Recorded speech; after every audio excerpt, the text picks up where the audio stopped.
Hello dear student, how are you? Class 12th macroeconomics जो हम लोग पढ़ रहे हैं उसमें जो हम लोग सेकेंड यूनिट पढ़ रहे थे मनी एंड बैंकिंग, आज उसका वीडियो नंबर 4 है। और इसमें हम लोग इस यूनिट का लास्ट चैप्टर पढ़ने वाले हैं जिसका नाम है इंडियन बैंकिंग सिस्टम। इसमें हम लोग पढ़ेंगे कि इंडिया में जितना भी आज बैंक्स हम लोग देखते हैं, चाहे वो प्राइवेट बैंक हो, चाहे वो पब्लिक बैंक हो, कोऑपरेटिव बैंक हो या रीजनल रूरल डेवलपमेंट बैंक हो, आखिरकार भारत का ये जो बैंक है वो इतना ज्यादा विकसित किस तरीके से हुआ। आज बैंक इतना अच्छे तरीके से जो काम करता है, आज बैंक इतना ज्यादा जो एडवांस हो चुका है। क्या हमेशा से बैंक इतना ज्यादा एडवांस था? क्या हमेशा से बैंक इतने अच्छे तरीके से काम करता था? नहीं। आज से कई साल पहले अगर बात करें, ठीक 1900 का दशक में, यानी 19 के समय में, 1990 के समय में बैंकों में बहुत ज्यादा कमियां थी। भारत बैंकिंग प्रणाली यानी इंडियन बैंकिंग सिस्टम सही तरीके से काम नहीं कर पा रहा था और बहुत ज्यादा पुअर हो चुका था और बहुत ज्यादा इसमें कमी था। तो आखिरकार इन कमियों को किस तरीके से दूर किया जाए, कैसे पता लगा जाए कि बैंक में कौन कौन सा कमी है, इन कमियों को दूर कैसे करेंगे, इन कमियों को दूर करने के लिए कौन हम लोगों को सजेशन देगा, इसके लिए 4 इंपॉर्टेंट कमिटी को बनाया गया था अलग अलग समय पे। उन 4 कमिटियों ने भारत का जो भी बैंकिंग सिस्टम है, इंडिया का बैंकिंग सिस्टम है, उसके ऊपर स्टडी किया, पता लगाया कि भारत का बैंकिंग सिस्टम में क्या-क्या कमी है और किस तरीके से इनको दूर किया जा सकता है। तो इस चैप्टर में हम लोग इन्हीं सब चीज़ों के बारे में पढ़ेंगे कि कौन-कौन सा कमिटी ने बैंकिंग रिफॉर्म्स के लिए, यानी इंडियन बैंकिंग सिस्टम के रिफॉर्म्स के लिए, रीडेवलपमेंट के लिए कौन-कौन सा सुझाव उन्होंने दिया, जिसके बाद भारत का जो बैंकिंग, इंडिया का जो बैंकिंग सिस्टम है, वो किस तरीके से सुधरा। और ये चैप्टर एग्जाम कंपैरेटिव व्यू से काफी ज्यादा इंपॉर्टेंट है। बहुत ज्यादा बड़ा चैप्टर नहीं है, बहुत ही जल्दी ये खत्म हो जाएगा। 20-25 मिनट में ये चैप्टर खत्म हो जाएगा। ठीक है, चलो आओ स्टार्ट करते हैं हम लोग। और सबसे पहले इस चीज को एकदम अच्छे तरीके से समझना। एक मिनट, थोड़ा सा रुको, थोड़ा सा जूम कर लेते हैं इसको। देखो, अच्छा से समझना इसको। क्या है यहाँ पे? Reforms in the Indian banking system. Several important steps have been taken by the center government to improve the Indian banking system। या तो सेंटर गवर्नमेंट एंड, आप यहां लिख सकते हो सेंटर गवर्नमेंट एंड आरबीआई। देखो, जैसा हम स्टार्टिंग में बोले कि इंडिया में जो भी बैंकिंग सिस्टम है वो उतना ज्यादा डेवलप नहीं था पहले। हमारा इंडिया का बैंकिंग सिस्टम में बहुत ज्यादा कमी था। जब 1991 को न्यू इकोनॉमिक पॉलिसी 1991 आया, जिसमें एलपीजी, लिबरलाइजेशन, ग्लोबलाइजेशन और प्राइवेटाइजेशन जैसा चीज हुआ, जो भारत के इकोनॉमिक डेवलपमेंट के लिए बहुत ज्यादा इंपॉर्टेंट था। तब सरकार ने यह पाया कि अरे यार, अगर भारत का डेवलपमेंट करना है, अगर इंडिया का इकोनॉमिक डेवलपमेंट करना है, तो बैंक को भी अपना काम अच्छे तरीके से करना होगा। क्योंकि बैंक ही तो है ना जो पूरा इकोनॉमिक एक्टिविटीज के लिए लोन देने का काम करेगा, फाइनेंशियल मदद करेगा, पैसा का सपोर्ट करेगा। तो इसलिए सरकार और आरबीआई मिल करके क्या किया, अलग अलग समय में कमेटी बनाया, बोला कि जाओ पता लगाओ कि इंडियन बैंकिंग सिस्टम में क्या क्या कमी है, क्या क्या ड्रॉबैक्स है, और उन कमियों का पता लगा के बताओ, सजेशन दो कि कैसे उन कमियों को हम लोग दूर कर सकते हैं। तो इसके लिए सबसे पहला समिति जो बना था, हालांकि वो गोइपोरियन समिति बना था, लेकिन इंपॉर्टेंट जो समिति था वो हम लोगों का था नरसिम्हा कमेटी। इसको याद रखना, नरसिम्हा समिति का गठन 1991 में किया गया। इसके बाद गोइपोरियन कमेटी के बारे में पढ़ना है, जिसका गठन 1990 को किया गया। डेट्स याद रखना, एमसीक्यू में पूछता है। इसके बाद नरसिम्हा समिति सेकेंड, यानी ये जो फर्स्ट टाइम जो नरसिम्हा समिति का गठन यहाँ हुआ था, इसके बाद सेकेंड टाइम फिर से नरसिम्हा समिति को जिम्मा दिया गया कि आप फिर से एक बार और बताओ हम लोग को। इसके बाद वर्मा कमेटी का गठन हुआ और लास्ट में आपका बैंकिंग ओम्बेड्समैन स्कीम जो 1995 को हुआ था। अब हम लोग डिटेल में पढ़ेंगे कि नरसिम्हा समिति क्या था, नरसिम्हा समिति को क्यों बनाया गया, नरसिम्हा समिति ने क्या-क्या बताया इंडियन बैंकिंग सिस्टम के बारे में कि क्या-क्या कमी है और किस तरीके से उन कमियों को दूर करेंगे। इन सारे कमिटी के बारे में ही हमको इस चैप्टर में पढ़ना है। ठीक है? सबसे पहले पढ़ते हैं नरसिम्हा कमेटी 1991 के बारे में। एकदम अच्छे तरीके से इसको समझना, बहुत इंपॉर्टेंट है ये। सबसे पहला नरसिम्हा कमेटी के बारे में पढ़ेंगे। रुको, थोड़ा सा इसको जूम इन कर लेते हैं। देखो स्क्रीनशॉट ले लेना पहले। हो गया? देखो समझना। Narasimha committee 1991। The government of India has decided to reduce and improve the Indian banking system. Bharat सरकार ने ये बोला कि भाई इंडिया में जो भी बैंकिंग सिस्टम है उसको सुधारा जाए, उसको सही किया जाए। इसके लिए श्री एम श्रीनिवासन, ओहो गलती हो गया जी, श्रीनिवासन नहीं होगा, श्री एन नरसिम्हा, श्रीनिवासन नहीं, यहाँ पे नरसिम्हा होगा, ठीक है? श्री एन नरसिम्हा उस समय वो formal governor of RBI of India, यानी देखो हम मोटा-मोटा चीज़ आपको बता रहे हैं। उस समय हमारे देश के ये आपका फाइनेंशियल मिनिस्टर जो थे, उस समय गवर्नर फाइनेंशियल मिनिस्टर जो थे, वो हम लोग का ये श्री मनमोहन सिंह फाइनेंशियल मिनिस्टर थे। उन्होंने ये जिम्मा दिया नरसिम्हा राव को। अब ये जो नरसिम्हा थे, वो नरसिम्हा क्या थे बताते? नरसिम्हा उस समय जो हैं, वो आरबीआई के गवर्नर जनरल थे और उनको ये जिम्मा दिया गया कि सर जी, इंडिया में जो भी बैंकिंग है, उसमें जो-जो कमियाँ हैं, जो-जो ड्रॉबैक है, उसके बारे में आप पता लगाओ। और इसके लिए ये जो नरसिम्हा थे, उनके अंडर में, उनके चेयरमैनशिप में, उनके अंडर में टोटल जो है आपका 19 लोगों को रखा गया था। कितने लोगों को रखा गया था? रुको, साइन ऑन, कितने लोगों को? अगस्त 14 19 लोगों को। कितने लोगों को? 19 लोगों को रखा गया था उस ग्रुप में टोटल। और इन लोगों को जिम्मा दिया गया कि आप लोग जो है इंडियन बैंकिंग सिस्टम में जो कमी है उसका पता लगाओ। चूँकि इनका हेड नरसिम्हा जी थे, इसलिए इस कमेटी का नाम नरसिम्हा कमेटी के नाम पे पड़ा। उन्होंने रिसर्च किया और उन्होंने बताया कि इंडियन बैंकिंग सिस्टम में क्या-क्या ड्रॉबैक है और उन्होंने अपना जो रिपोर्ट है, वो रिपोर्ट 20 नवंबर 1991 को उन्होंने मनमोहन सिंह को इसका रिपोर्ट दे दिया और मनमोहन सिंह ने इस रिपोर्ट को जो इंडियन पार्लियामेंट है, उसमें उन्होंने दिसंबर 17, 1991 में उन्होंने इस रिपोर्ट को बताया कि देखो, नरसिम्हा समिति के द्वारा बैंकिंग में सुधार करने के लिए ये चीज़ के बारे में बोला गया है। और पता है, ये बहुत इम्पोर्टेंट था। इंडिया का जो बैंकिंग सिस्टम आज इतना अच्छा है ना, उसमें नरसिम्हा राव का बहुत बड़ा योगदान है, उस कमिटी का, नरसिम्हा कमिटी का। और इससे भी बड़ा योगदान है उस समय के हमारे जो फाइनेंशियल मिनिस्टर थे, डॉक्टर मनमोहन सिंह, उनका बहुत बड़ा योगदान था, बहुत बड़ा योगदान था। नहीं तो बैंकिंग डेवलपमेंट उतना होता ही नहीं।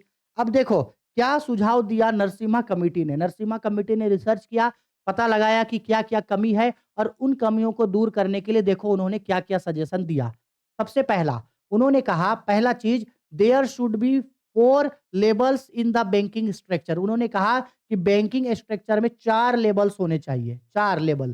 पहला, 3 और 4 इंटरनेशनल एरिया के बैंक, यानी इंटरनेशनल बैंक होने चाहिए 3 से 4। 8 और 10 नेशनल लेवल्स के बैंक होने चाहिए, रीजनल बैंक्स होने चाहिए और साथ ही साथ ग्रामीण बैंक भी होना चाहिए, यानी ग्रामीण बैंक भी होना चाहिए। ये उनका पहला सजेशन था। दूसरा सजेशन देखो उन्होंने क्या दिया? देखो, दूसरा सजेशन उन्होंने दिया, a semi autonomous body should be created under the RBI guidelines to monitor banks and other financial institution. India में जितने भी बैंक्स हैं और जितने भी अदर फाइनेंशियल इंस्टीट्यूशन है, उन सारे इंस्टीट्यूशन को आरबीआई तो कंट्रोल नहीं कर पा रहा है, तो आरबीआई अपने नीचे एक ऑटोनोमस बॉडी को बनाए, सेमी ऑटोनोमस बॉडी को बनाए। सेमी ऑटोनोमस का बॉडी का मतलब है कि गार्जियन बन के आरबीआई रहेगा, लेकिन आरबीआई अपने नीचे एक बॉडी को बनाएगा। ये बॉडी का काम होगा, इस ग्रुप का काम होगा कि सारे बैंकों के ऊपर निगरानी रखे। इसके लिए आरबीआई के नीचे एक ऑटोनोमस बॉडी को बनाया जाए। तीसरा सजेशन था, the branch licensing system of bank should be abolished, यानी कि अगर कभी भी कोई भी बैंक अपना ब्रांच खोलना चाहेगा तो उसमें पहले बहुत ज्यादा लाइसेंसिंग का जरूरत होता था। ये डॉक्यूमेंट लाओ, वो डॉक्यूमेंट लाओ, तो इससे बैंक अपना काम ठीक से कर ही नहीं पाता था। तो लाइसेंसिंग से फ्री कर दिया जाए। इसके बाद the capital adequacy ratio should be targeted at 8% कर दिया जाए। द स्टैट्यूटरी लिक्विडिटी रेशियो, यानी कि SLR, should be gradually reduce, SLR को घटा दिया जाए और 1991 से 92 के बीच इसको नीचे घटा करके, यानी अगले 5 सालों तक इसको घटा के 25% कर दिया जाए। इसके बाद जितने भी आपके बैंक से, उन सारे बैंक में कंपटीशन होते रहना चाहिए ताकि हर बैंक अच्छा से अच्छा फैसिलिटी लोगों को दे।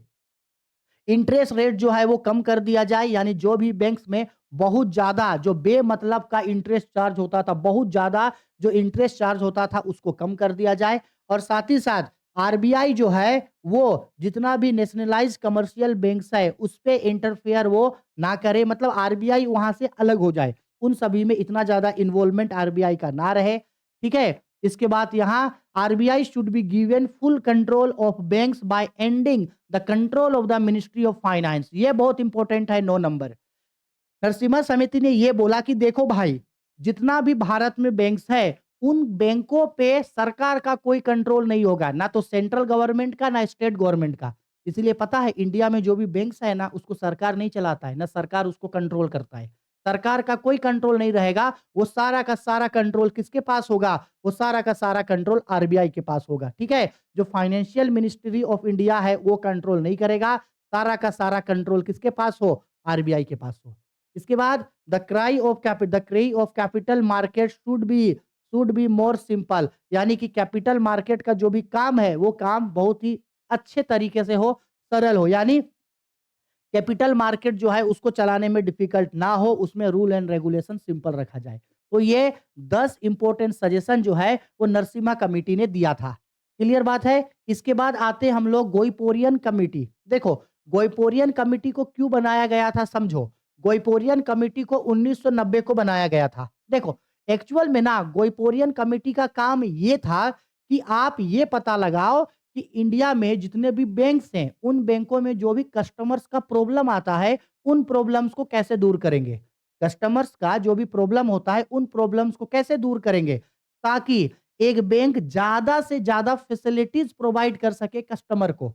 ये बैंकों को सुधारने के लिए नहीं था, ये बैंक्स में जो कंप्लेन आता है या बैंक जो अपना काम सही से कर्मचारियों, बैंक जो अपना काम कस्टमर के लिए सही से नहीं कर पा रहा है, बैंक कैसे अपना सर्विस अच्छा से अच्छा सर्विस देगा, बैंक अपना काम अच्छे से कैसे करेगा, ये करने का जिम्मा जो है वो गोइपोरियन कमेटी को दिया गया। देखो, in 1990 the RBI appointed the chairman of State Bank of India mister M Radhakrishnan. क्या क्या लिखा गया है भाई? Mister M Goiporian, mister M Goiporian, इनको ये जिम्मा दिया गया कि भाई आप क्या करो, improve customer service in the banks. Bank का जो कस्टमर सर्विस है उसको कैसे इंप्रूव करेंगे। A committee was formed under the chairmanship of Goiporia, और ये पूरा का पूरा कमेटी गोइपोरियन के चेयरमैनशिप में हुआ था, वो हेड थे। और उन्होंने अपना रिपोर्ट जो है वो 5 दिसंबर 1991 को अपना रिपोर्ट आरबीआई को दिया कि देखो सर जी, ऐसे ऐसे करके जो है ना इन कमियों को दूर कर सकेंगे और बैंक ऐसे करके अपने कस्टमर्स को ज्यादा सर्विस देगा। अब देखो उन्होंने क्या क्या सजेशन दिया, गोइपोरियन कमेटी का क्या क्या सजेशन था।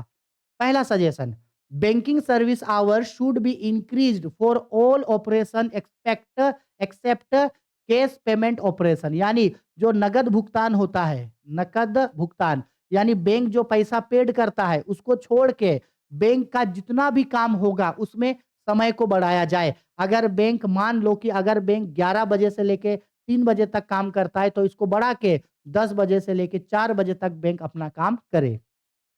Necessary adjustment should be made in the working hour of the banking staff to open bank customers on time।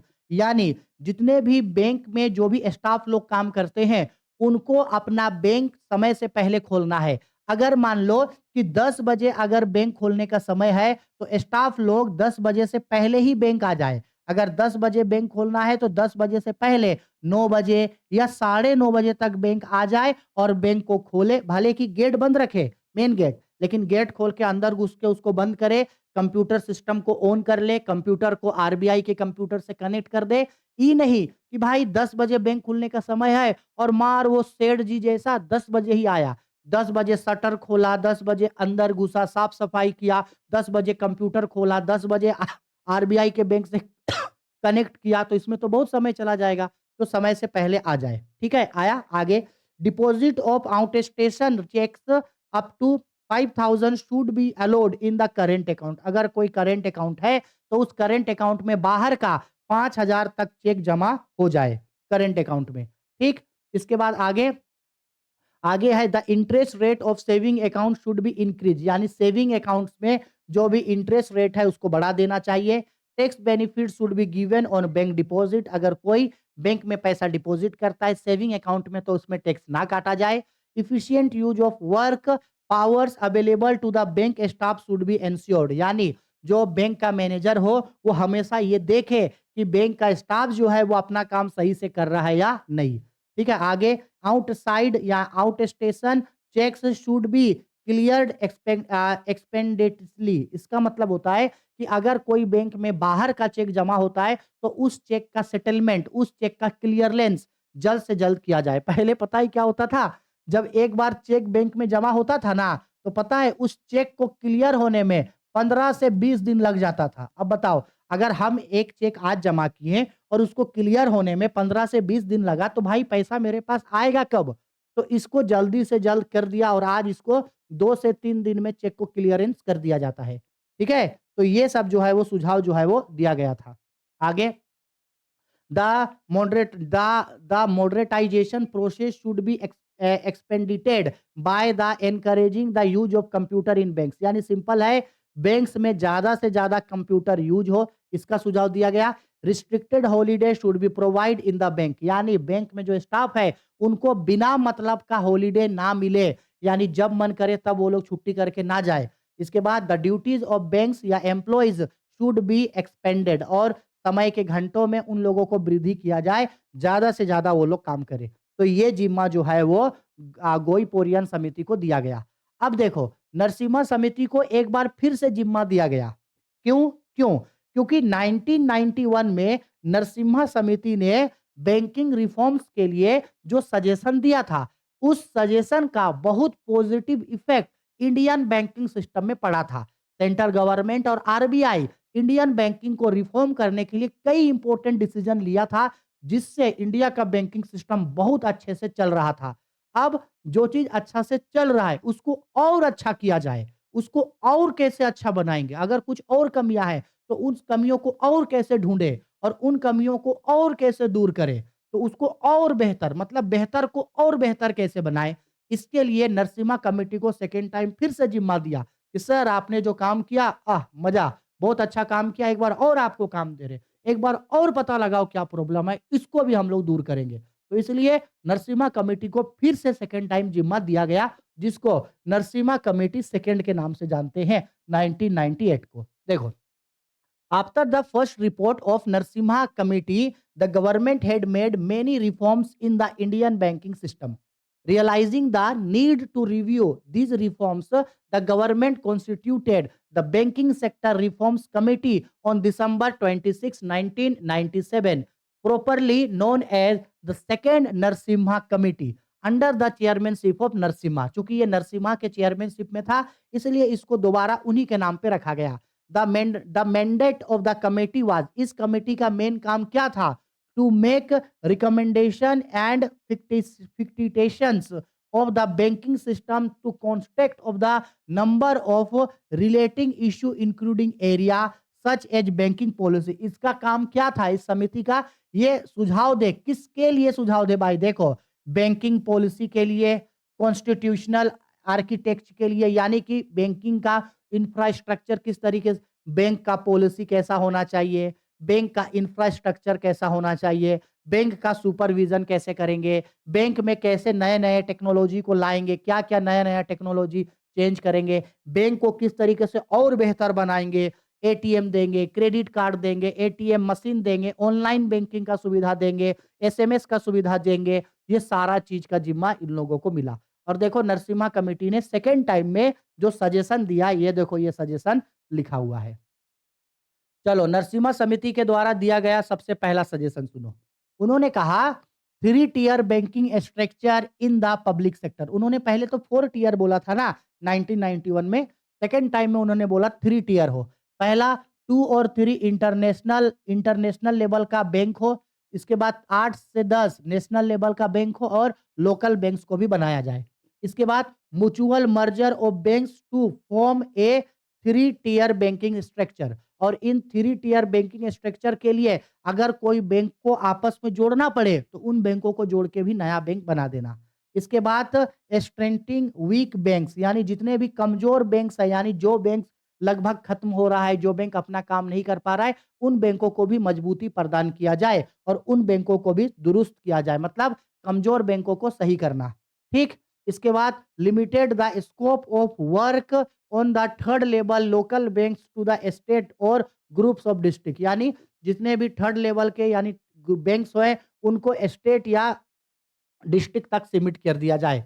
Reviewing the RBI act, और जो भी आरबीआई का एक्ट है, बैंकिंग रेगुलेशन एक्ट है, नेशनलाइजेशन एक्ट है, state Bank of India act है, इन सभी को रिव्यू किया जाए और अगर इनमें कुछ बदलाव करने का जरूरत है तो इन सभी रूल्स एंड रेगुलेशंस पे बदलाव किया जाए। हर बैंकों में कंप्यूटर लगाया जाए। To form a committee to the equalisation of bad assets, एक कंपनी का जितना भी बेड एसेस्ट है बैंक का उन सबको एक्वायर करने के लिए एक कमेटी को बनाया जाए। To increase the capital to a sufficient ratio, bank के कैपिटल को बढ़ाया जाए। To keep banks free from politics लिखना है यहाँ, ठीक है, कि बैंक्स को जो है वो पॉलिटिक्स से फ्री रखा जाए, कि बैंक में कोई भी पॉलिटिकल इंटरफेयर ना हो, और ये तो उन्होंने पहला रिपोर्ट में भी बोला था। इसके बाद है आपका implementation of voluntary retirement scheme in case of large number of employ, अगर किसी बैंक में बहुत ज्यादा लार्ज नंबर ऑफ एम्प्लॉय है तो एक ऐसा स्कीम लाओ जिससे एम्प्लॉय अपने मन से वॉलेंट्री रिटायरमेंट ले सके, यानी अगर कर्मचारियों की संख्या बहुत ज्यादा है तो कर्मचारी चाहे तो अपने मन से रिटायरमेंट ले ले। ठीक, इसके बाद वर्मा कमेटी का गठन किया गया। देखो, वर्मा कमेटी का गठन किया गया पब्लिक सेक्टर के बैंक के लिए। वर्मा कमेटी का गठन किसके लिए हुआ? पब्लिक बैंक के लिए। The Verma committee was set up to review and restructure the weak public sector bank, जो भी पब्लिक सेक्टर का बैंक का कमजोरी है उसको दूर करने के लिए, सुझाव देने के लिए वर्मा कमेटी को बनाया गया। द वर्मा कमेटी, ये स्पेलिंग गलत हो गया है, ठीक है, the Verma committee submitted its report on October 4 1999। 1999, अब देखो वर्मा कमेटी ने क्या क्या सुझाव दिया। पहला, उन्होंने कहा स्ट्रेंथिंग वीक बैंक्स, जो भी कमजोर पड़ा बैंक है उसको सुधारो। Meeting the shortage of staffs, और देखो कि अगर किसी भी बैंक में कर्मचारियों की बहुत कम संख्या है तो कर्मचारियों को काम पे रखो, ताकि जिस बैंक में, जिस ब्रांच में जितने कर्मचारियों का जरूरत है उतना कर्मचारी आ सके काम करने। Creation of A committee for non performing assets, जो भी नॉन परफॉर्मिंग एसेट है, बेकार पड़ा एसेट, उसको लेने के लिए कमेटी बनाओ। Public sector bank to adopt modern information technology as per the private sector bank, यानी प्राइवेट सेक्टर बैंक जिस तरीके का टेक्नोलॉजी और कंप्यूटर इंफॉर्मेशन यूज करता है वैसे ही चीजों को पब्लिक बैंक भी यूज करे, यानी प्राइवेट बैंक जो जो computer, IT, information technology use करता है वही टेक्नोलॉजी, वही कंप्यूटर पब्लिक बैंक भी यूज करे। ठीक है, इसके बाद बस इतना ही 4 सुझाव उन्होंने दिया था। इसके बाद देखो ये है हम लोगों का banking ombudsman scheme, banking ombudsman एक स्कीम, इसको लोकपाल स्कीम बोला जाता है। लोकपाल योजना है क्या ये? 1991, देखो इसका मतलब सिंपल है। इसको इसलिए बनाया गया, ये एक्चुअल में ना बैंकों में बनाया गया एक डिपार्टमेंट होता है जिसका काम होता है कि कस्टमर का जो भी कंप्लेन बैंक में आएगा, इन कंप्लेंट्स को आपको दूर करना है। एक बैंक में जो भी कंप्लेंट्स आएगा उन कंप्लेंट्स को दूर करने के लिए जो ग्रुप बनाया गया है, जो स्कीम है, उसी को बोला जाता है आपका बैंकिंग ओम्बड्समन स्कीम। अब देखो हम इसका मोटा मोटी समझा दे रहे हैं। ये स्कीम जो है वो 15 जून 1995 को इसको बनाया गया था ताकि कस्टमर्स का जो भी प्रॉब्लम्स है, कंप्लेंट्स है, उसको दूर किया जा सके। और इसके लिए इंडिया में 15 अलग-अलग जोन्स में, यानी जितने भी बैंकिंग जोन्स हैं 15 अलग-अलग जोन्स में इसको बनाया गया। वो 15 जोन कौन-कौन सा है? न्यू दिल्ली में है एक, भोपाल में है एक, न्यू दिल्ली, भोपाल, बेंगलोर, कोलकाता, चंडीगढ़, हैदराबाद, मुंबई, पटना, जयपुर, कानपुर, गुवाहाटी, भुवनेश्वर और चेन्नई। 15 को हुआ क्या? 1 2 3 4 5 6 7 8 9 10 11 12 13, बाप रे बाप, 2 को लगता है और छोड़ दिए हम ना। नहीं, नहीं, हैज़ बीन डन, हाँ, ये देखो अहमदाबाद और तिरुवनंतपुरम। ठीक है, हो गया ना 15 को। इन 15 जगहों पे जो है इस स्कीम को बनाया गया जिसका काम था कि भाई जितना भी बैंक्स में प्रॉब्लम आएगा उन प्रॉब्लम्स को दूर तुम लोग करना। और इसमें सभी तरीके का शेड्यूल कोऑपरेटिव बैंक्स या सभी तरीके के कमर्शियल बैंक, फिर चाहे कमर्शियल बैंक में प्राइवेट बैंक हो या पब्लिक बैंक, उसको शामिल किया गया। लेकिन इसमें से जो है रीजनल रूरल बैंक जो आरआरबी होता है, रीजनल रूरल बैंक को यहाँ से बाहर रखा गया। रीजनल रूरल बैंक हो गया, यानी कि नाबार्ड हो गया, इसको यहाँ से दूर रखा गया। आया समझ में? ठीक है? ये काम वो करता है। डन? ठीक। अब देखो, इंडिया में जो आरबीआई है, वो बैंकिंग सिस्टम के रिफॉर्म्स के लिए कई इंपॉर्टेंट काम किया है। देखो, reforms in banking system, several important steps has been taken by Reserve Bank of India, यानी कि जो आरबीआई है, वो 1992 से लेकर के 2017 तक इंडियन बैंकिंग सिस्टम के रिफॉर्म के लिए कई इंपॉर्टेंट काम उन्होंने किया है।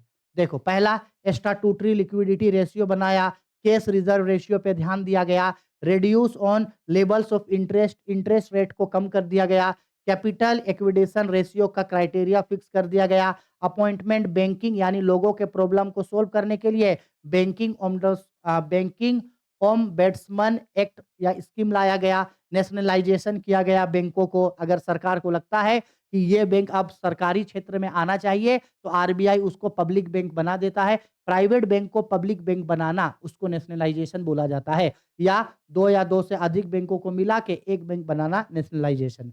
इसके बाद freedom to schedule commercial banks to open new branch, कोई भी बैंक अगर अपना न्यू ब्रांच खोलना चाहे, तो उस न्यू ब्रांच को खोलने का परमिशन उसको आरबीआई देने लगा कि हाँ, आप लोग खोल सकते हो। ठीक है? ये कुछ-कुछ काम जो है वो आरबीआई के द्वारा क्या किया गया है? काम किया गया। और प्लस आरबीआई का जो बैंक का जो भी पैसा बकाया है कहीं, उन बकाया पैसों का रिकवरी करने के लिए 6 स्पेशल ट्रिब्यूनल्स यानी 6 स्पेशल डिपार्टमेंट को बनाया गया, जो बैंक का जितना भी बकाया पैसा ड्यूज़ है, उसका रिकवरी वो लोग कर सके।